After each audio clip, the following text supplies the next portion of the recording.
This video is brought to you by Gateway Subaru. Higher standards. This is Outdoors Delmarva, presented by Gateway Subaru. And now, here's Mike Parker. Thanks for watching Outdoors Delmarva. I'm Mike Parker. We'll be checking in with my partner, Captain Willie Dykes, in just a few minutes.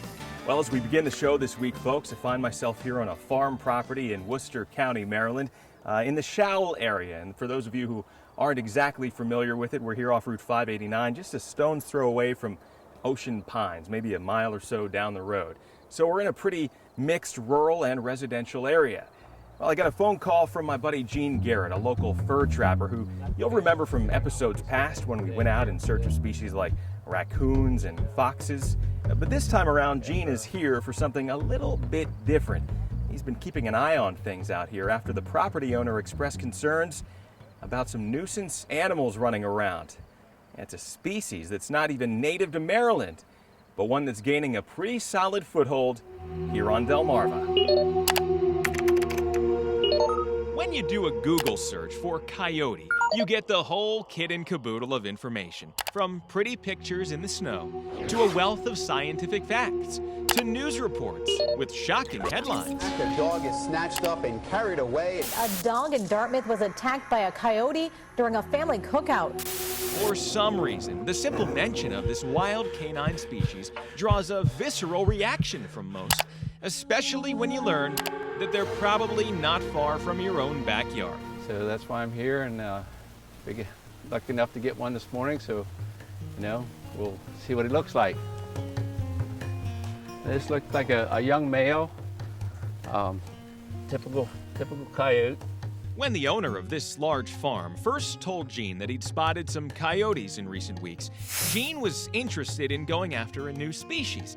But as a trapper used to turning hides into cash on the fur market, he was also a bit apprehensive. I thought, well, I'd rather do it in the fall when the furs are good, but he says it's a nuisance. They're concerned with their pets and stuff like that, and I said, all right, I'll come over and get him, because right now, he's no good as far as the fur value, but he is a nuisance. And he is the 5th coyote he's trapped this week. 15 years ago, you never heard of a groundhog in the area hardly, and now you're starting to see coyotes, and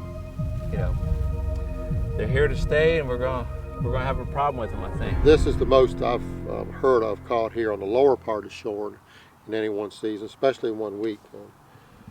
5 in 1 week is unbelievable here on the shore for coyotes right now. We've had coyotes on the shore since they confirmed on the lower eastern shore of Virginia since the early to mid 80s. So a lot of times people think they must have come down from West Virginia, Pennsylvania into the shore, when actually they could have gone both ways. They could have come across the Chesapeake Bay, the mouth of Chesapeake Bay during the late 70s when we had the freeze-ups. In other words, wherever they came across, the eastern coyote is one of the most adaptive species you'll ever come across. In their average lifespan of 4 years in the wild, the coyote will typically mate for life, and females will bear 4 to 8 pups each spring. And contrary to popular belief, the eastern coyote doesn't typically form a pack.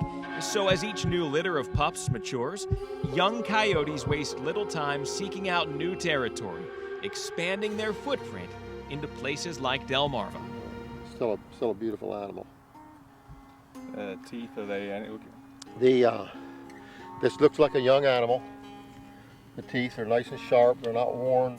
Left unchecked, coyotes like this one could slowly displace our native foxes, with the larger coyote holding the upper hand and competing for the same prey, mostly rabbits and small rodents. But the adaptive coyote, at ease in a suburban setting, could also be a threat to pets, like cats and small dogs. And while unlikely to take down a mature deer, they can impact whitetail populations by preying on fawns. Get ready to set a trap here for a coyote, hopefully. This is a little bit different trap than most of them. It's called Montgomery. It has a different way you set them, a little bit different. It sets a little bit lower, the pan sets a little lower than the jaws.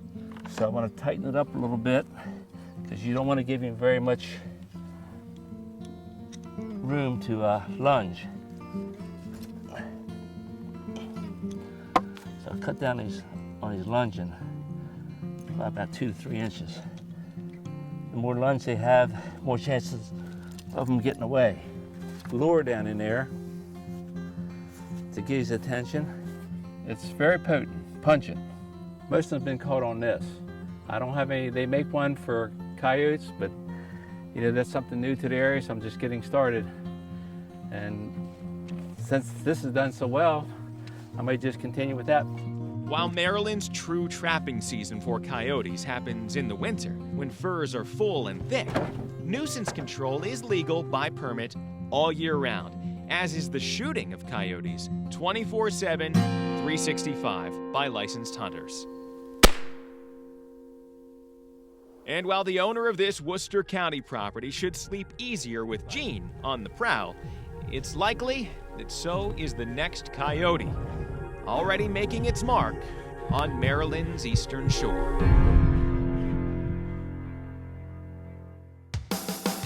Coming up next on Outdoors Delmarva, we'll set out on a boat and head up into the air as we enjoy Ocean City, Maryland's highest ride, parasailing.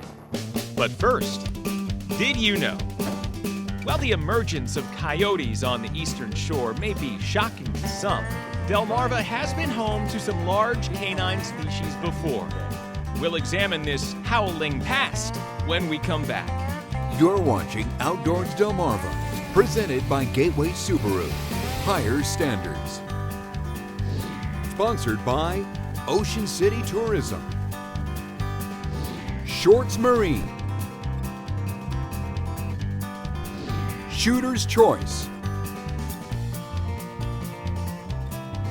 and Goody's Marine. Outdoors Delmarva will be right back.